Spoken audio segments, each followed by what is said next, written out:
നിയമവേദിയുടെ പരാതികൾക്ക് മറുപടി പ്രതികരണങ്ങൾ പരിപാടിയിലേക്ക് എല്ലാവർക്കും സ്വാഗതം. ഇന്നത്തെ ആദ്യ പരാതി മഞ്ഞുമലിൽ നിന്നും ജോജി തോമസിന്റേതാണ്. ഞാൻ എറണാകുളം ജില്ലയിൽ മഞ്ഞുമൽ ദേശത്താണ് താമസിക്കുന്നത്.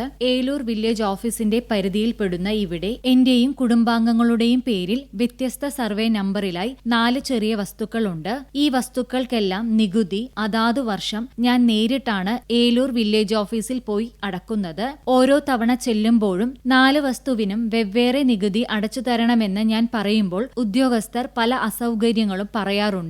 എങ്കിലും 4 വസ്തുവിനും 4 പേപ്പറിൽ നികുതി അടച്ച് രസീതും നൽകുകയും ചെയ്തിരുന്നു. എന്നാൽ ഈ സാമ്പത്തിക വർഷം നികുതി അടക്കുന്നതിന് 2026 ഏപ്രിൽ 17 തീയതി വില്ലേജ് ഓഫീസിൽ ചെന്നപ്പോൾ അധികാരപ്പെട്ട ഉദ്യോഗസ്ഥൻ 4 വസ്തുവിനും വെവ്വേറെ നികുതി അടച്ചു തരുവാൻ വിസമ്മതിക്കുകയും അക്ഷയ സെന്റർ വഴിയോ മറ്റേതെങ്കിലും ഓൺലൈൻ വഴിയോ നികുതി അടക്കുവാൻ എന്നോട് ആവശ്യപ്പെടുകയും ചെയ്തു. എന്നാൽ മാത്രമേ രസീത് കിട്ടുകയുള്ളൂ എന്നും പറയുകയുണ്ടായി. കാര്യം ഞാൻ വില്ലേജ് ഓഫീസറോട് പറയുകയും ചെയ്തു. തുടർന്ന് എന്റെ മാതാവിന്റെയും ഭാര്യയുടെയും പേരിലുള്ള വസ്തു വെവ്വേറെ ആയിട്ടും എന്റെ പേരിൽ 2 സ്ഥലത്തായി കിടക്കുന്ന 5ഉം 3ഉം സെന്റിന്റെ നികുതി ഒന്നിച്ച് ഒരു പേപ്പറിൽ അടച്ച് രസീത് തരികയും ചെയ്തു. 2025 2 വ്യത്യസ്ത സ്ഥലങ്ങൾക്ക് 30 രൂപ വീതം 60 രൂപയാണ് ഞാൻ നികുതി അടച്ചത്. എന്നാൽ 2026 ഈ 2 സ്ഥലങ്ങൾക്കും ഒന്നിച്ച് നികുതി അടച്ചപ്പോൾ 90 രൂപ എന്നിൽ നിന്ന് വാങ്ങുകയും ചെയ്തു. എനിക്കറിയേണ്ടത് ഓൺലൈനിൽ കരമടച്ചാൽ മാത്രമാണോ ഇപ്പോൾ രസീത് കിട്ടുവാൻ അവകാശമുള്ളത്? ഈ വർഷം എന്നിൽ നിന്ന് 30 രൂപയാണ് അധികമായി വാങ്ങിയത്. ഇത് ശരിയാണോ? ഈ പരാതിയിൽ ചോദിച്ചിരിക്കുന്ന കാര്യത്തിന് മറുപടി നൽകുന്നു ഹൈക്കോടതി അഭിഭാഷകൻ ജോബി ജേക്കബ് പുളിക്കേക്കുടി. നിങ്ങൾക്കറിയേണ്ടത് ഓൺലൈനിൽ കരമടച്ചാൽ മാത്രമേ വെവ്വേറെ രസീതുകൾ കിട്ടുവാൻ അവകാശം ഉള്ളൂ എന്നതാണ്.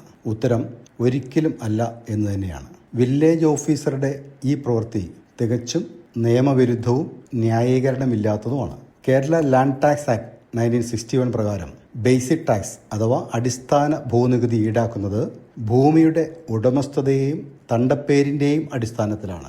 ഒരേ വീട്ടിൽ ഒരു വിലാസത്തിൽ താമസിക്കൂ എന്നത് വ്യത്യസ്ത തണ്ടപ്പേരിലുള്ള ഭൂമികളെ ഒന്നിച്ചു ചേർക്കാനുള്ള കാരണമല്ല. തണ്ടപ്പേർ രജിസ്റ്റർ അനുസരിച്ച് ഓരോ തണ്ടപ്പേരും ഓരോ വ്യക്തിഗത അക്കൗണ്ടാണ്. അതിനാൽ 2 തണ്ടപ്പേരിനും വെവ്വേറെ രസീത് നൽകുക എന്നത് വില്ലേജ് ഓഫീസറുടെ ചുമതലയാണ്. കേരള സർക്കാർ റവന്യൂ സേവനങ്ങൾ ഡിജിറ്റലാക്കിയെങ്കിലും അക്ഷയ വഴിയോ ഓൺലൈൻ വഴിയോ മാത്രമേ നികുതി അടയ്ക്കാവൂ എന്ന് പൊതുജനങ്ങളെ നിർബന്ധിക്കാൻ വില്ലേജ് ഓഫീസർക്ക് അധികാരം ഇല്ല. 2020 ഒരു സർക്കാർ ഉത്തരവ് പ്രകാരം നേരിട്ട് വരുന്ന സാധാരണക്കാരായ പൊതുജനങ്ങളിൽ നിന്നും നികുതി സ്വീകരിക്കാനും കമ്പ്യൂട്ടർ ജനറേറ്റഡായ രസീത് നൽകാനും വില്ലേജ് ഓഫീസറുകളിൽ സൗകര്യമുണ്ട്. ഇനി ഭാവിയിൽ ഒരു ലോൺ ആവശ്യത്തിനോ ഭൂമി കൈമാറ്റത്തിനോ പോക്കുവരവിനോ പ്രത്യേക നികുതി രസീതി ആവശ്യവുമാണ്. വില്ലേജ് ഓഫീസർ വിസമ്മതിക്കുകയാണ് എങ്കിൽ നിങ്ങൾക്ക് 2 തണ്ടപ്പേരിലും നികുതി വെവ്വേറെ സ്വീകരിച്ച് പ്രത്യേക രസീതുകൾ നൽകണമെന്ന് രേഖാമൂലം അപേക്ഷ നൽകാവുന്നതാണ്. ഈ അപേക്ഷ നിരസിച്ചാൽ തഹസിൽദാർക്കോ RDOക്കോ പരാതി നൽകാം. തീർച്ചയായും വെവ്വേറെ രസീതുകൾ നൽകാനായിട്ട് നിർദ്ദേശം ലഭിക്കും. പ്ലോട്ടുകൾ ഒരുമിച്ച് ചേർത്ത് അധിക നികുതി ഈടാക്കിയിട്ടുണ്ട് എങ്കിൽ തുക റീഫണ്ട് ചെയ്യുന്നതിനും വ്യവസ്ഥയുണ്ട്. വില്ലേജ് ഓഫീസർക്ക് പരാതി നൽകുക. ഈ വർഷം തെറ്റായി അടച്ച നികുതി രസീതി, മുൻ വർഷങ്ങളിൽ വെവ്വേറെ അടച്ച രസീതുകളുടെ കോപ്പി ഇവയൊക്കെ അപേക്ഷയോടൊപ്പം വെക്കുക. നടപടിയില്ലെങ്കിലോ അത് നിരസിച്ചാലോ നിങ്ങൾക്ക് തഹസിൽദാർ LR അല്ലെങ്കിൽ ഭൂരേഖ തഹസിൽദാർക്ക് പരാതി നൽകാവുന്നതാണ്. ഇനി കിസാൻ സമ്മാൻ നിധി സംബന്ധിച്ച് 2 പരാതികൾ വായിക്കാം. ആദ്യ പരാതി എറണാകുളം നോർത്ത് പരവൂരുള്ള റീതു CVയുടേതാണ്. പരാതി നോക്കാം. ഞാൻ കിസാൻ സമ്മാൻ നിധിയിലേക്കുള്ള അപേക്ഷ 2025 മാർച്ച് മാസം ചിറ്റാറ്റുകര കൃഷി ഓഫീസിൽ നൽകിയിരുന്നു. 2025 ജൂൺ മാസം കൃഷി ഓഫീസിൽ നിന്നും എന്നെ വിളിക്കുകയും ആ വർഷത്തെ കരമടച്ച രസീത് നൽകണമെന്ന് ആവശ്യപ്പെടുകയും ചെയ്തു. തുടർന്ന് ഞാൻ കരമടച്ച രസീത് കൃഷി ഓഫീസിൽ ഹാജരാക്കിയിട്ടുണ്ട്. അതിനുശേഷം നാളിതുവരെയായിട്ടും കിസാൻ സമ്മാൻ നിധിയുടെ ഒരു ആനുകൂല്യവും എനിക്ക് ലഭിച്ചിട്ടില്ല. കൃഷി ഓഫീസിൽ അന്വേഷിക്കുമ്പോൾ സൈറ്റ് ഓപ്പൺ ആകുന്നില്ല എന്നാണ് പറയുന്നത്. ആയതിനാൽ ഇതിന്റെ നിജസ്ഥിതി എന്താണ്? ഇനി രണ്ടാമത്തെ പരാതി നോർത്ത് പരവൂരിൽ തന്നെയുള്ള വേണുഗോപാൽ CKയുടേതാണ്. ഞാൻ കിസാൻ സമ്മാൻ നിധിയിലേക്കുള്ള ഒരു അപേക്ഷ 2024 ജൂലൈ മാസം ചിറ്റാറ്റുകര കൃഷിഭവനിൽ നൽകിയിരുന്നു. തുടർന്ന് 2 തവണ എനിക്ക് ആനുകൂല്യം ലഭിക്കുകയും ചെയ്തു. പിന്നീട് ആനുകൂല്യം ലഭിച്ചില്ല. കൃഷി ഓഫീസിൽ അന്വേഷിച്ചപ്പോൾ സർവേ നമ്പറും കരമടച്ച രസീതും തമ്മിൽ വ്യത്യാസമുണ്ട് എന്ന് പറഞ്ഞു. തുടർന്ന് ഒരേ നമ്പറിലുള്ള രസീതും സർവേ നമ്പറും ഹാജരാക്കണമെന്ന് ആവശ്യപ്പെട്ടതനുസരിച്ച് ഞാൻ കൃഷി ഓഫീസിൽ നൽകിയിട്ടുണ്ട്. തുടർന്ന് കൃഷി ഓഫീസിൽ ഇതേക്കുറിച്ച് അന്വേഷിക്കുമ്പോൾ സൈറ്റ് ഓപ്പൺ ആകുന്നില്ല എന്ന മറുപടി മാത്രമാണ് ലഭിക്കുന്നത്. ആയതിനാൽ തുടർന്നും ഈ ആനുകൂല്യം ലഭിക്കുന്നതിന് ഞാൻ എന്താണ് ചെയ്യേണ്ടത്? ഈ 2 പരാതികളും നിയമവേദി എറണാകുളം അഗ്രികൾച്ചർ ഡിപ്പാർട്ട്മെന്റിൽ അന്വേഷിച്ചു. അന്വേഷണത്തിൽ നിയമവേദിക്ക് ലഭിച്ച മറുപടി ഇപ്രകാരമാണ്. റീതു CVയുടെ ആദ്യ പരാതിയിൽ ലഭിച്ച മറുപടി പോർട്ടിൽ വിശദാംശങ്ങൾ രജിസ്റ്റർ ചെയ്തിട്ടില്ല, അല്ലെങ്കിൽ തെറ്റായ വിശദാംശങ്ങൾ നൽകിയാലോ അപേക്ഷ നിരസിക്കപ്പെടാം. അത് നോക്കണമെങ്കിൽ സൈറ്റ് ഓപ്പൺ ആവേണ്ടതുണ്ട്. ഇതിന് കുറച്ച് സമയമെടുക്കും എന്നാണ് അഗ്രികൾച്ചർ ഡിപ്പാർട്ട്മെന്റ് തന്ന മറുപടി. ഇനി രണ്ടാമത്തെ പരാതി വേണുഗോപാൽ CKയുടേതാണ്.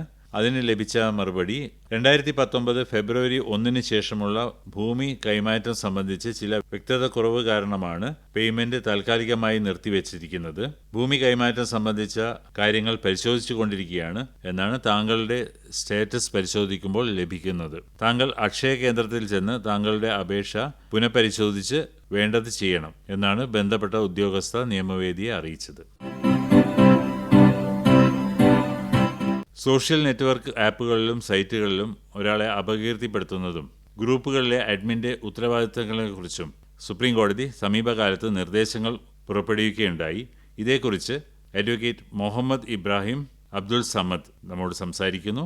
കേൾക്കാം. സാമൂഹ്യ മാധ്യമങ്ങളിലെ മാനനഷ്ടം അല്ലെങ്കിൽ അപകീർത്തി എന്നത് ഇന്ന് വല്ലാണ്ട് കൂടി വരുന്നൊരു കാലമാണ്. സത്യത്തിൽ ഈ മാനനഷ്ടം എന്ന് പറയുന്നത് ഒരു ക്രിമിനൽ കുറ്റമാണോ എന്നൊരു ചോദ്യമുണ്ട്. 2016 സുപ്രീം കോടതി സുബ്രഹ്മണ്യം സ്വാമി വേഴ്സസ് യൂണിയൻ ഓഫ് ഇന്ത്യ എന്ന കേസിൽ പറഞ്ഞത് മാനനഷ്ടം എന്നത് ഒരാളുടെ ജീവിക്കാനുള്ള അവകാശത്തെയാണ് ഹനിക്കുന്നതെന്നാണ്. കാരണം ജീവിക്കാനുള്ള അവകാശം എന്നത് ഭരണഘടനാപരമായി മൗലികമായ ഒരു അവകാശമാണ്. ജീവിക്കാനുള്ള അവകാശം എന്നത് ഒരാൾക്ക് അന്തസ്സോടെയും അഭിമാനത്തോടെയും ജീവിക്കാനുള്ള അവകാശമാണ്. ഈ അന്തസ്സും അഭിമാനവും കൂടെ കൂടുമ്പോഴാണ് യഥാർത്ഥത്തിൽ ജീവിതമാകുന്നത്. ഈ അന്തസ്സും അഭിമാനവും വരുന്നത് എങ്ങനെയാണ്? അത് പല മനുഷ്യരും, നമ്മളുമായി ചുറ്റപ്പെട്ട മനുഷ്യർ നമ്മളെക്കുറിച്ച് എന്ത് കരുതുന്നു, അവർ നമുക്ക് തരുന്ന റെസ്പെക്ട്, നമ്മൾ തിരിച്ചു കൊടുക്കുന്ന റെസ്പെക്ട്, ഇതിലൂടെയൊക്കെയാണ് യഥാർത്ഥത്തിൽ ഒരു ജീവിതം സാധ്യമാകുന്നത്. അതുകൊണ്ട് അതിനെ ബാധിക്കുന്ന, നമ്മുടെ റെസ്പെക്റ്റിനെ ബാധിക്കുന്ന, നമ്മുടെ കീർത്തിയെ ബാധിക്കുന്ന, നമ്മുടെ റെപ്യൂട്ടേഷനെ ബാധിക്കുന്നത് എന്തും നമ്മുടെ ജീവിതത്തെ തന്നെ ബാധിക്കും. അത് നമ്മുടെ ജീവിക്കാനുള്ള, നമ്മുടെ ജീവിതത്തിന്റെ പ്രതീക്ഷകളെ തന്നെ ബാധിച്ചു വരാം. അതുകൊണ്ടത് ഒരു ക്രിമിനൽ കുറ്റമാണ്, ഭരണഘടനാപരമായി സാധുവാണ് എന്നാണ് സുപ്രീം കോടതി തന്നെ പറഞ്ഞിട്ടുള്ളത്. യഥാർത്ഥത്തിൽ എന്താണ് മാനനഷ്ടം എന്ന് നമുക്ക് നോക്കാം. പഴയ ക്രിമിനൽ നിയമമായ ഇന്ത്യൻ പീനൽ കോഡിലെ 499 വകുപ്പ്, അല്ലെങ്കിൽ പുതിയ ക്രിമിനൽ നിയമമായ ഭാരതീയ ന്യായ സംഹിതയിലെ 356 വകുപ്പൊക്കെ അനുസരിച്ച് ഡെഫമേഷനെ ഡിഫൈൻ ചെയ്യുന്നുണ്ട്, അല്ലെങ്കിൽ അപകീർത്തിയെ ഡിഫൈൻ ചെയ്യുന്നുണ്ട്. എന്താണ് അപകീർത്തി അല്ലെങ്കിൽ മാനനഷ്ടം? ഒരാളുടെ റെപ്യൂട്ടേഷൻ അല്ലെങ്കിൽ കീർത്തിക്ക് ഹാനി വരുത്തുക എന്ന ഉദ്ദേശത്തോടെ അല്ലെങ്കിൽ അറിവോടെയോ എന്തെങ്കിലും വാക്കുകൊണ്ടോ എഴുത്തുകൊണ്ടോ വിസിബിൾ റെപ്രസെന്റേഷൻ കൊണ്ടോ പ്രസിദ്ധീകരണം കൊണ്ടോ നടത്തുന്ന ഏത് തരം പ്രവർത്തനവും ഡിഫമേഷൻ അല്ലെങ്കിൽ അപകീർത്തി അതല്ലെങ്കിൽ മാനനഷ്ടമാണ്. അപ്പോൾ ഈ മാനനഷ്ടം എന്തൊക്കെ സാഹചര്യങ്ങളിൽ വരാം? ഈ ആക്ട് തന്നെ വിശദീകരണമായി പറയുന്ന ഒരു കാര്യം, ഒരാൾ മരിച്ചുപോയി നിൽക്കുക, ഈ മരിച്ചു പോകുന്ന ഒരു മനുഷ്യനെ കുറിച്ച് കുറ്റപ്പെടുത്തി ഈ പറയുന്ന എന്തെങ്കിലും തരത്തിൽ പ്രസിദ്ധീകരണമോ വിസിബിൾ റെപ്രസെന്റേഷനോ നടത്തി നിൽക്കുക. അയാൾ ജീവിച്ചിരുന്നെങ്കിൽ അയാളുടെ റെപ്യൂട്ടേഷൻ ഉറപ്പുവരുത്തുന്നതാണെങ്കിൽ ആ പ്രവൃത്തി അപകീർത്തിയാണ് അല്ലെങ്കിൽ മാനനഷ്ടമാണ്. അതല്ലെങ്കിൽ ഒരു കമ്പനിക്കെതിരെയാണ് പറയുന്നത്, അല്ലെങ്കിൽ ഒരു സംഘടനയ്ക്കെതിരെയാണ് പറയുന്നത്. ഈ നടത്തുന്ന പ്രസിദ്ധീകരണങ്ങൾ ഇത് ആ കമ്പനിക്ക് അല്ലെങ്കിൽ സംഘടനയ്ക്ക് എന്തെങ്കിലും ആ കമ്പനിയുമായി ബന്ധപ്പെട്ട ഒരു റെപ്യൂട്ടേഷൻ അല്ലെങ്കിൽ ധാർമ്മികമായ ഒരു മൂല്യത്തിന് ഇടിവ് വരുന്നതാണെങ്കിൽ അതെല്ലാം അപകീർത്തിയാണ് എന്നാണ് നിയമം പറയുന്നത്. നമ്മൾ ഓർക്കേണ്ട ഒരു കാര്യം, പൊതുവെ ഡെഫമേഷനെ കുറിച്ച് പറയുമ്പോൾ ഉണ്ടാകുന്ന ഒരു സംശയം എന്താ വെച്ച് കഴിഞ്ഞാൽ,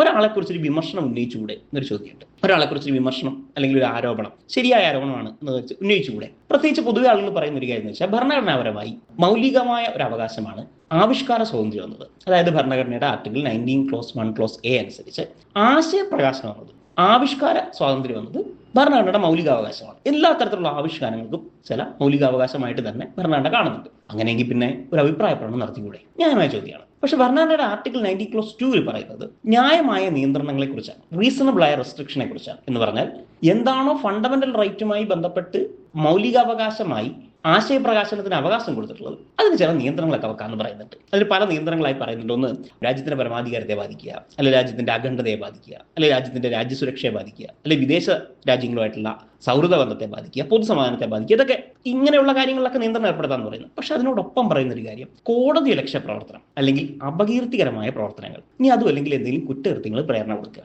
അതായത് ആശയപ്രകാശനം എന്ന ആവിഷ്കാര സ്വാതന്ത്ര്യം എന്ന മൗലികാവകാശം അപകീർത്തികരമാണെങ്കിൽ അതിന് നിയന്ത്രണങ്ങൾ ഏർപ്പെടുത്താം. ആ നിയന്ത്രണം അനുസരിച്ചാണ് ഈ നിയമം നിലനിൽക്കുന്നതെന്ന് ഓർക്കണം. അതുകൊണ്ട് എന്തും ഒരാളെ കുറിച്ച് പറയാനുള്ള അവകാശം ഭരണഘടന മൗലികമായി തരുന്നില്ല. എന്തും ഒരാളെക്കുറിച്ചോ സംഘടനയെക്കുറിച്ചോ പറയാനുള്ള അവകാശം നമുക്കില്ല.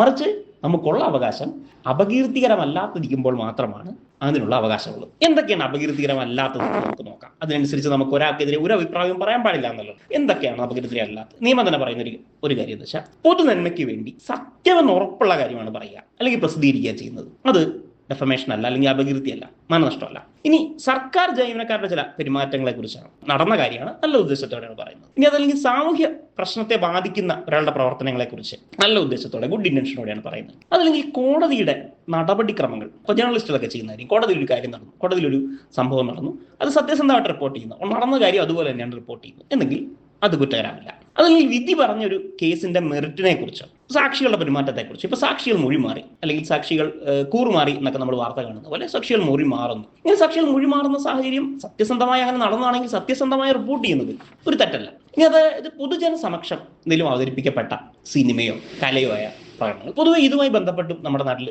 ധാരാളം പ്രശ്നങ്ങൾ അല്ലെങ്കിൽ ഡിസ്കഷൻസ് നടക്കാറുണ്ട്. ഒരു സിനിമയെക്കുറിച്ച് അഭിപ്രായം പറയാമോ, ഒരു സാഹിത്യ സൃഷ്ടിയെക്കുറിച്ച് അഭിപ്രായം പറയാമോ?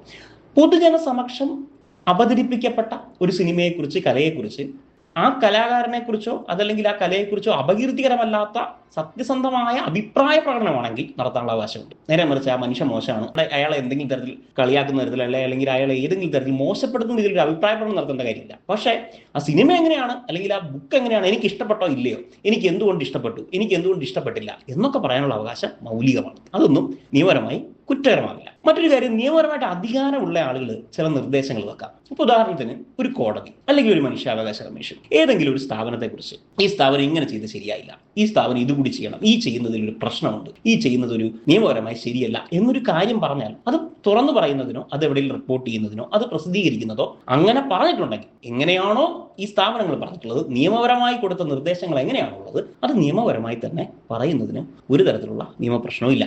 പിന്നെ മറ്റൊരു കാര്യം, ഇപ്പൊ പൊതു നന്മ ഉദ്ദേശിച്ചുകൊണ്ട് നമ്മൾ നാടിന്റെ നന്മ ഉദ്ദേശിച്ചുകൊണ്ട് നമ്മൾ ചില കുറ്റപ്പെടുത്തൽ നടത്തുക, അത് അതോറിറ്റിയെ തന്നെയാണ് കുറ്റപ്പെടുത്തുന്നത് നോക്കുക. അത് വ്യക്തിപരമല്ലാതിരിക്കുക, ആ വ്യക്തിയെ ബാധിക്കുന്ന തരത്തിലാവാതിരിക്കുക. പക്ഷെ ചെയ്യുന്ന പ്രവൃത്തിയെ സ്പെസിഫൈ ചെയ്ത് നമ്മൾ പറയുകയാണെങ്കിൽ അത് കുറ്റകരമായ കാര്യമല്ല. പിന്നെ അതുപോലെ നിയമപരമായ അധികാരമുള്ള ആളുകളുടെ മുമ്പിൽ നമ്മൾ പരാതിയായി കൊടുക്കുക. ഉദാഹരണത്തിന് നമ്മളൊരു പോലീസ് സ്റ്റേഷനിൽ ചെന്നിട്ട് അല്ലെങ്കിൽ എന്തെങ്കിലും ഒരു വനിതാ കമ്മീഷനോ മനുഷ്യാവകാശ കമ്മീഷനോ ഒക്കെ പോയി ഒരു പരാതി കൊടുക്കുക. എനിക്കിങ്ങനെ ഒരു പ്രശ്നമുണ്ട്, ഇയാളിൽ നിന്ന് എനിക്കിങ്ങനെ ഒരു പ്രശ്നം ഉണ്ടാകുന്നു, ഇയാൾ എന്നോട് ഇങ്ങനെ പറയുന്നു, അല്ലെങ്കിൽ ഈ പറയുന്ന വ്യക്തിയെക്കുറിച്ച് എനിക്ക് എന്തെങ്കിലും തരത്തിലുള്ള പ്രശ്നങ്ങളുണ്ട്. ഇത് നിയമപരമായൊരു സംവിധാനത്തിന് മുമ്പിൽ ഒരാൾ കൊടുക്കുന്ന പരാതിയാണ്. ഈ പരാതി കൊടുക്കാനുള്ള അവകാശം ഒരാൾക്കുണ്ട്. ഈ പരാതി കൊടുത്തു എന്നത് ഒരു ഡെഫമേഷനായി കാണേണ്ടതില്ല. അപ്പോൾ എന്താണ് ഇതിന്റെ ഒരു ശിക്ഷ എന്ന് നോക്കാം. 2 വർഷം വരെ തടവ് ലഭിക്കുന്ന, ജാമ്യം ലഭിക്കുന്ന ഒരു വകുപ്പാണ് ഇതിന്റെ ക്രിമിനൽ പരമായിട്ടുള്ള ഇതിന്റെ ശിക്ഷയായിട്ട് പറയുന്ന കാര്യം. പഴയ ക്രിമിനൽ നിയമമാകുമ്പോൾ ഈ 2 വർഷം തടവ് മാത്രമായിരുന്നു ശിക്ഷയെങ്കിൽ, പുതിയ ക്രിമിനൽ നിയമം വന്നതിന് ശേഷം, അതായത് ഭാരതീയ ന്യായ സംഹിത വന്നതിന് ശേഷം കമ്മ്യൂണിറ്റി സർവീസ്, നിർബന്ധിതമായ സാമൂഹ്യ പ്രവർത്തനം നടത്തുക എന്നതും കൂടി ശിക്ഷയിൽ ഉൾപ്പെടുത്തിയിട്ടുണ്ട്. നമ്മൾ ഓർക്കേണ്ടത്, ഇങ്ങനെ ഒരു കേസ് കൊടുക്കണമെങ്കിൽ എവിടെ കൊടുക്കണം? പോലീസ് സ്റ്റേഷനിൽ കൊടുത്താൽ മതിയോ? അപകീർത്തികരമായ കാര്യങ്ങളുമായി ബന്ധപ്പെട്ട് പരാതി കൊടുക്കുന്നത് നമ്മൾ കോടതിയിലാണ് പരാതി കൊടുക്കുന്നത്. മജിസ്ട്രേറ്റ് കോടതിയിൽ പഴയ 199 CRPC അനുസരിച്ചോ അല്ലെങ്കിൽ BNSSന്റെ 223 അനുസരിച്ചോ നമുക്ക് മജിസ്ട്രേറ്റ് കോടതിയിൽ ഒരു കംപ്ലൈന്റ് ഫയൽ ചെയ്യാം. ഈ മജിസ്ട്രേറ്റ് കോടതിയിൽ കംപ്ലൈന്റ് ഫയൽ ചെയ്ത് മജിസ്ട്രേറ്റ് കോടതി കംപ്ലൈന്റ് പരിശോധിക്കും, ഇരകളെ നോക്കും, സാക്ഷികളെ നോക്കിയിട്ട് കംപ്ലൈന്റ് നിൽക്കുന്നതാണെങ്കിൽ ആ കംപ്ലൈന്റ് അനുസരിച്ചൊരു എൻക്വയറി ഓർഡർ ചെയ്യാം. നേരത്തെ കംപ്ലൈന്റ് മാത്രം പരിശോധിച്ച് മജിസ്ട്രേറ്റിന് ഓർഡർ ഇടാമായിരുന്നെങ്കിൽ ഇപ്പോൾ ഭാരതീയ നാഗരിക സുരക്ഷാ സംഹിത വന്നതിന് ശേഷമുള്ള ഒരു മാറ്റം എന്ന് വെച്ച് കഴിഞ്ഞാൽ, പരാതി കൊടുത്ത ആളെ കേൾക്കുന്നതിനോടൊപ്പം ആർക്കെതിരെയാണോ പരാതി അയാളെ കൂടി കേൾക്കും. അതുകൂടി കേട്ടതിന് ശേഷമാണ് മജിസ്ട്രേറ്റ് കേസ് എടുക്കണോ വേണ്ടയോ എന്ന് ഉത്തരവിടുക. അപ്പോൾ നേരിട്ട് പരാതി കൊടുക്കാൻ പറ്റില്ല എന്ന് നമ്മൾ ഓർക്കണം. കോടതി വഴിയാണ് നമ്മൾ പരാതി കൊടുക്കേണ്ടത്. നമ്മൾ നേരിട്ട് എന്ന് പോലീസ് സ്റ്റേഷനിലല്ല അതുമായി ബന്ധപ്പെട്ട് പരാതി കൊടുക്കേണ്ടത്. ഇനി പൊതുവെ ഇതുമായി ബന്ധപ്പെട്ട് നമ്മൾ എപ്പോഴും കേൾക്കുന്ന ഒരു പൊതു വാർത്ത എന്താ വെച്ചാൽ, ഇയാൾക്കെതിരെ മാനനഷ്ടത്തിന് കേസ് കൊടുത്തു, ഇത്ര രൂപ നഷ്ടപരിഹാരം ആവശ്യപ്പെട്ടു എന്നാണ്. അത് പൊതുവെ ചോദിക്കാം. ചിലപ്പോൾ 1 കോടി ചോദിച്ചു, 100 കോടി ചോദിച്ചു എന്നൊക്കെ വാർത്തകൾ കേൾക്കാം. ഈ നഷ്ടപരിഹാരവുമായി ബന്ധപ്പെട്ട കേസ് കൊടുക്കുന്നത് ക്രിമിനൽ കേസുമായി ബന്ധപ്പെട്ടല്ല. നഷ്ടപരിഹാരവുമായി ബന്ധപ്പെട്ട കേസ് കൊടുക്കുന്നത് സിവിൽ കോടതിയിൽ സിവിൽ പരമായ കേസുമായി ബന്ധപ്പെട്ടാണ്. എങ്ങനെയാണ് സിവിൽ കേസ് കൊടുക്കുക? സിവിൽ കേസ് കൊടുക്കുമ്പോൾ നമ്മൾ ആദ്യമായി ചെയ്യുക ഒരു ലീഗൽ നോട്ടീസ് അയക്കും. ഈ ലീഗൽ നോട്ടീസ് ഇന്ന കാര്യത്തിൽ ഇന്ന പ്രസ്താവനയിൽ മാനനഷ്ടം ഉണ്ടാക്കുന്നതാണ്, അത് നിങ്ങൾ പിൻവലിക്കണം, മാപ്പ് പറയണം, എനിക്ക് ഇത്രയും നഷ്ടപരിഹാരം തരണം, ഇതുമായി ബന്ധപ്പെട്ട് എനിക്ക് കീർത്തി ഹാനി ഉണ്ടായിട്ടുണ്ട്, അതുകൊണ്ട് എനിക്ക് നഷ്ടപരിഹാരം വേണമെന്ന് ആവശ്യപ്പെട്ടാണ് നമുക്ക് കേസ് കൊടുക്കുക. ഇങ്ങനെ ഒരു ലീഗൽ നോട്ടീസ് അയച്ചതിന് ശേഷം ഈ ലീഗൽ നോട്ടീസിന് അയാൾ ഒരു തരത്തിലുള്ള മറുപടി ഇല്ല, ഒരു തരത്തിലും ചിലപ്പോൾ മറുപടി തന്നാൽ പോലും അത് അംഗീകരിക്കാൻ തയ്യാറല്ല എന്നൊക്കെ വന്നാൽ നമുക്ക് സിവിൽ കോടതിയിൽ ഇതുമായി ബന്ധപ്പെട്ട് നമുക്കൊരു സ്യൂട്ട് ഫയൽ ചെയ്യാവുന്നതാണ്. എന്തൊക്കെയാണ് ഒരു സിവിൽ കോടതി പരിശോധിക്കുന്നത് നോക്കാം. വാദിഭാഗം ആരോപിക്കുന്ന പോലെ ഉള്ള ഒരു പ്രസ്താവനയോ പ്രസിദ്ധീകരണം നടന്നിട്ടുണ്ടോ? രണ്ട്, ഞാൻ നടന്നിട്ടുണ്ടെങ്കിൽ തന്നെ അത് ഡെഫമേഷൻ ആണോ, അപകീർത്തികരമാണോ? വെറുതെ പറഞ്ഞിട്ട് കാര്യമില്ലല്ലോ. ഇനി ഡെഫമേഷൻ ഉണ്ടായതുകൊണ്ട് ഈ പരാതി തന്നയാളുടെ റെപ്യൂട്ടേഷന് എന്തെങ്കിലും ഇടിവുണ്ടായിട്ടുണ്ടോ, നഷ്ടപരിഹാരത്തിന് അർഹതയുണ്ടോ? ഇതൊക്കെ പരിശോധിച്ചിട്ടാണ് കോടതി ഒരു തീർപ്പിലേക്ക് എത്തുക. കോടതി അപ്പോൾ വാദിഭാഗത്തെ കേൾക്കും, പ്രതിഭാഗത്തെ കേൾക്കും, സാക്ഷികളെ വിസ്തരിക്കും. ഇതെല്ലാം കഴിഞ്ഞിട്ടാണ് സിവിൽ കോടതി ഒരു ഉത്തരവിലേക്ക് എത്തുക. നമ്മുടെ വിഷയത്തിന്റെ ഒരു ഭാഗം എന്താ വെച്ചാൽ സാമൂഹ്യ മാധ്യമങ്ങളിലെ പ്രസിദ്ധീകരണങ്ങളുമായി ബന്ധപ്പെട്ട. സാമൂഹ്യ മാധ്യമങ്ങളിൽ പറയുന്നത് സാധാരണ പത്രങ്ങളിലും മറ്റും പറയുന്നത് പോലെ തന്നെ കുറ്റകരമാണെന്ന് തന്നെയാണ് ഉത്തരം. കാരണം സാമൂഹ്യ മാധ്യമങ്ങൾ എന്നത് ഇന്നത്തെ കാലത്ത് പ്രസിദ്ധീകരിക്കാൻ മറ്റൊരു മാധ്യമമാണ്. അപ്പൊ പ്രസിദ്ധീകരണം നടത്തുന്നത് നിങ്ങളൊരു സോഷ്യൽ മീഡിയ ആപ്പായ ഫേസ്ബുക്കിലോ ഇൻസ്റ്റാഗ്രാമിലോ അല്ലെങ്കിൽ വാട്സാപ്പിലോ എവിടെ പോസ്റ്റ് ചെയ്താലും അത് പ്രസിദ്ധീകരണം തന്നെയാണ്. അതുകൊണ്ട് അവയും കുറ്റകരമാണ്. ഒരു കാര്യം മനസ്സിലാക്കേണ്ടത്, സാമൂഹ്യ മാധ്യമങ്ങളായ ഫേസ്ബുക്ക് ആവട്ടെ, ഇൻസ്റ്റാഗ്രാം ആവട്ടെ, മെസ്സേജിംഗ് ആപ്പായ വാട്സാപ്പ് ആവട്ടെ, ഇവയ്ക്ക് ഇന്റർമീഡിയറീസ് ആണ്. എന്താണ് ഇന്റർമീഡിയറീസ്? ഇന്റർമീഡിയറീസ് എന്ന് വെച്ചാൽ അവ ഒരു പ്ലാറ്റ്ഫോമുകൾ മാത്രമാണ്. പലതരത്തിലുള്ള അഭിപ്രായ പ്രകടനങ്ങൾക്ക് അവരൊരു പ്ലാറ്റ്ഫോം മാത്രമാണ് വെക്കുക. IT ആക്ടിൽ സെക്ഷൻ 17 അനുസരിച്ച് ഈ പറയുന്ന പ്ലാറ്റ്ഫോമുകളിൽ നടക്കുന്ന എല്ലാ കാര്യങ്ങൾക്കും എല്ലാ തരത്തിലുള്ള ഉത്തരവാദിത്വം ഈ കമ്പനികൾക്കില്ല. കമ്പനികളെ സംബന്ധിച്ചിടത്തോളം കമ്പനികൾ ഒരു പ്ലാറ്റ്ഫോം വെക്കുന്നു എന്ന് മാത്രമല്ല, അവർ നേരിട്ട് ഒരു ഇന്റൻഷനോടെ ഒരു ക്രൈമിൽ പങ്കെടുത്തില്ലെങ്കിൽ അവിടെ നടക്കുന്ന എന്തെങ്കിലും ഒരു ക്രൈമിന് അവർ നേരിട്ട് ഉത്തരവാദികളാവില്ല. പക്ഷേ 2021 IT റൂളുകളും ഏറ്റവും ഒടുവിൽ 2026 വന്ന IT റൂൾസും ചില കാര്യങ്ങൾ നിർബന്ധമാക്കുന്നുണ്ട്. അതെന്താണെന്ന് വെച്ച് കഴിഞ്ഞാൽ ഈ പറയുന്ന ഇൻസ്റ്റാഗ്രാം, ഫേസ്ബുക്ക് പോലുള്ള മറ്റേ പ്ലാറ്റ്ഫോമുകളായ കാര്യങ്ങളൊക്കെ ചെയ്യേണ്ട ഒരു കാര്യം എന്ന് വെച്ച് കഴിഞ്ഞാൽ ഇവർ ഒരു 24 hours അവൈലബിൾ ആയ ഗ്രീവിയൻസ് ഓഫീസേഴ്സിനെ ഈ കമ്പനികൾ നിയമിക്കേണ്ടത്. ഇങ്ങനെ നിയമിച്ചു കഴിഞ്ഞാൽ ഈ പറയുന്ന ഗ്രീവിയൻസ് ഓഫീസേഴ്സിനോട് നമുക്ക് എന്തെങ്കിലും തരത്തിൽ ഗ്രീവിയൻസ് ഉണ്ടായാലും, ഇപ്പൊ നമ്മുടെ ഒരു ഫേക്ക് അക്കൗണ്ട് ക്രിയേറ്റ് ചെയ്യാം, ഇങ്ങനെയുള്ള കാര്യങ്ങളിലൊക്കെ നമുക്ക് ഈ പറയുന്ന ഗ്രീവിയൻസ് ഓഫീസേഴ്സിന് നേരിട്ട് പരാതി കൊടുക്കാം. 15 ദിവസത്തിനുള്ളിൽ ഇത് തീർപ്പാക്കണം എന്നാണ് ഇതുമായി ബന്ധപ്പെട്ടുള്ള ചട്ടങ്ങൾ പറയുന്നത്. 2026 ചട്ടങ്ങൾ 1-2 കാര്യങ്ങളും കൂടി കൂടിച്ചേർത്തിട്ടുണ്ട്. അതിലൊന്നെന്ന് വെച്ച് കഴിഞ്ഞാൽ ഈ AI ഡീപ് ഫേക്ക് പോലുള്ള കാര്യങ്ങളാണ്. ഇപ്പൊ നമ്മൾ അടുത്ത് ശ്രദ്ധിച്ചാൽ തന്നെ പ്രധാനമന്ത്രിയുടെ അല്ലെങ്കിൽ മുഖ്യമന്ത്രിയുടെ നമ്മൾ അറിയുന്ന വലിയ വലിയ നേതാക്കളുടെ ഒക്കെ പേരിലുള്ള അല്ലെങ്കിൽ അവരുടെ ഡീപ് ഫേക്കുകളിൽ വീഡിയോകളും മറ്റുമൊക്കെ വരുന്ന നമ്മൾ ശ്രദ്ധിച്ചിട്ടുണ്ടാവാം. ഈ ഡീപ് ഫേക്ക് വീഡിയോകളുമായി ബന്ധപ്പെട്ട് പരാതികൾ ഉണ്ടായാൽ, അതിന്റെ സർക്കാർ ഓർഡറുകളോ കോടതി ഓർഡറുകളോ ഉണ്ടായാൽ 3 മണിക്കൂറിനുള്ളിൽ അവ നീക്കം ചെയ്തിരിക്കണമെന്നുകൂടി 2026 റൂൾസിൽ പറയുന്നുണ്ട്. സോഷ്യൽ മീഡിയയുമായി ബന്ധപ്പെട്ട അല്ലെങ്കിൽ പൊതുവായ ഒരു സംശയം എന്ന് വെച്ച് കഴിഞ്ഞാൽ, ഒരു വാട്സാപ്പ് ഗ്രൂപ്പിൽ ഒരു ഡെഫമേഷൻ നടന്നു, ഒരാൾക്കെതിരെ ഒരു സംഘടനയ്ക്കെതിരെ ഒരു അപകീർത്തികരമായ ഒരു പോസ്റ്റ് വന്നു. ഈ അപകീർത്തികരമായ പോസ്റ്റ് വാട്സാപ്പ് ഗ്രൂപ്പിൽ വന്നാൽ ആ ഗ്രൂപ്പിന്റെ അഡ്മിന് ബാധകമാകുമോ? അഡ്മിൻ അല്ല പോസ്റ്റ് ഇട്ടെന്ന് വെക്കുക, മറ്റൊരാളാണ് പോസ്റ്റ് ഇട്ടെങ്കിൽ ബാധകമാകുമോ? അയാൾക്ക് അതിന്റെ ഉത്തരവാദിത്വം ഉണ്ടോ എന്നാണ് ചോദ്യം. കേരള ഹൈക്കോടതി 2022 Manuel versus state of Kerala എന്ന കേസിൽ പറഞ്ഞൊരു കാര്യം എന്ന് വെച്ചാൽ, ഒരാൾ ഗ്രൂപ്പ് അഡ്മിൻ ആണ് എന്നതുകൊണ്ട് മാത്രം ആ ഗ്രൂപ്പിൽ വരുന്ന കാര്യങ്ങൾക്ക് അയാൾ ഉത്തരവാദിയാവില്ല. കാരണം ഗ്രൂപ്പ് അഡ്മിനും ആ ഗ്രൂപ്പ് മെമ്പറും തമ്മിൽ ഒരു മാസ്റ്റർ സെർവന്റ് റിലേഷൻഷിപ്പ് ഇല്ല. മുതലാളി തൊഴിലാളി ബന്ധമില്ല. മുതലാളി തൊഴിലാളിയോട് പറയുന്നു ഇന്ന കാര്യം ചെയ്യൂ എന്ന് പറഞ്ഞിട്ട് തൊഴിലാളി പോയി ചെയ്തല്ല. അതുകൊണ്ട് മുതലാളിക്ക് ആ ഉത്തരവാദിത്തം, മുതലാളി ആണെങ്കിൽ ഉണ്ടാകുന്ന ഉത്തരവാദിത്തം ഗ്രൂപ്പ് അഡ്മിനില്ല. ഒന്നാമത്തെ കാര്യം. ഇനി ഡൽഹി ഹൈക്കോടതി ആശിഷ് ബല്ല വേഴ്സസ് സുരേഷ് ചൗധരി എന്ന കേസിൽ പറഞ്ഞൊരു കാര്യം, ഒരു ഗ്രൂപ്പ് അഡ്മിൻ എന്ന് പറഞ്ഞാൽ എന്താണ് ഗ്രൂപ്പ് അഡ്മിന്റെ അധികാരം? ആ ഗ്രൂപ്പിലേക്ക് മെമ്പറെ ആഡ് ചെയ്യാൻ, റിമൂവ് ചെയ്യാനുള്ള അധികാരമേ ഉള്ളൂ. ഇത്രേ ഉള്ളൂ. അതിക്കുള്ള അധികാരമൊന്നുമില്ല. അപ്പം ആ ഗ്രൂപ്പിൽ നടക്കുന്ന ഒരു ചർച്ച ഡെഫമേഷൻ ആയാൽ അയാൾക്ക് നേരിട്ട് ഉത്തരവാദിത്തം വരുന്നില്ല. അതുകൊണ്ട് ഗ്രൂപ്പ് അഡ്മിൻ ഉത്തരവാദിയാണ് എന്ന തരത്തിൽ വരുന്ന പല കാര്യങ്ങളും തെറ്റാണ്. പക്ഷേ ഒരു ഗ്രൂപ്പ് അഡ്മിന്റെ പ്രേരണയോടെയാണ് ഒരു കുറ്റകൃത്യം നടക്കുന്നത് നോക്കുക, ഒരു ഡെഫമേഷൻ നടക്കുന്നു, ആ ഡെഫമേഷനെ ഗ്രൂപ്പ് അഡ്മിൻ പ്രേരിപ്പിക്കുന്നു, അതല്ലെങ്കിൽ ഗ്രൂപ്പ് അഡ്മിനോട് പരാതിപ്പെട്ടിട്ടും ഗ്രൂപ്പ് അഡ്മിനെ റിമൂവ് ചെയ്യുന്നില്ല നോക്കുക. അങ്ങനെയുള്ള ഘട്ടങ്ങളിലൊക്കെ അഡ്മിന് ചില ബാധ്യതകൾ വരാം. അതല്ലാതെ നേരിട്ട് ബാധ്യത വരില്ല. നമ്മൾ അന്തസ്സിനെയും അഭിമാനത്തെയും കുറിച്ച് പറഞ്ഞുകൊണ്ടാണ് തുടങ്ങിയത്. ഈ അന്തസ്സ്, അഭിമാനം എന്നത് പൊതുവെ ഡെഫമേഷൻ കേസുകൾ ഉണ്ടാകുന്നത് വലിയ രാഷ്ട്രീയ നേതാക്കളെ പറ്റിയും വലിയ സിനിമാ താരങ്ങളെ പറ്റിയും എഴുത്തുകാരെ പറ്റിയും ഒക്കെ ആയതുകൊണ്ട് നമുക്ക് ചിലപ്പോൾ തെറ്റിദ്ധാരണ വരാം, അവർക്ക് മാത്രമേ കൊടുക്കാൻ പറ്റുള്ളൂ. അങ്ങനെയല്ല. ഏതൊരു മനുഷ്യനും അയാളിൽ ചുറ്റപ്പെട്ട കുറച്ച് മനുഷ്യരുടെ വിശ്വാസത്തിലും ബഹുമാനത്തിലും ഒക്കെയാണ് ജീവിക്കുന്നത്. ആ ബലത്തിൽ കൂടിയാണ് മനുഷ്യൻ ജീവിക്കുന്നത്. അതുകൊണ്ട് ഏതൊരു മനുഷ്യനും തന്റെ മേലിൽ ഒരു അപകീർത്തി നടന്നാൽ ആ കേസ് സിവിലായും ക്രിമിനലായും ഫൈറ്റ് ചെയ്യാനുള്ള പൂർണ്ണമായ അവകാശങ്ങളും അധികാരങ്ങളുണ്ട്. അതിനെ കൂടുതൽ ശക്തിപ്പെടുത്തുന്ന രീതിയിൽ സാമൂഹ്യ മാധ്യമങ്ങളിൽ കൂടി അതിന് പരാതി കൊടുക്കാവുന്ന സംവിധാനങ്ങളിലാണ് IT ചട്ടങ്ങളടക്കം കേന്ദ്ര സർക്കാർ വിജ്ഞാപനം ഇറക്കിയിട്ടുള്ളത്. നിയമവേദിയുടെ പരാതികൾക്ക് മറുപടി പ്രതികരണങ്ങൾ ഇവിടെ സമാപിക്കുകയാണ്. നിർവഹണം R. ഉണ്ണികൃഷ്ണൻ. സഹായം നീതി MS.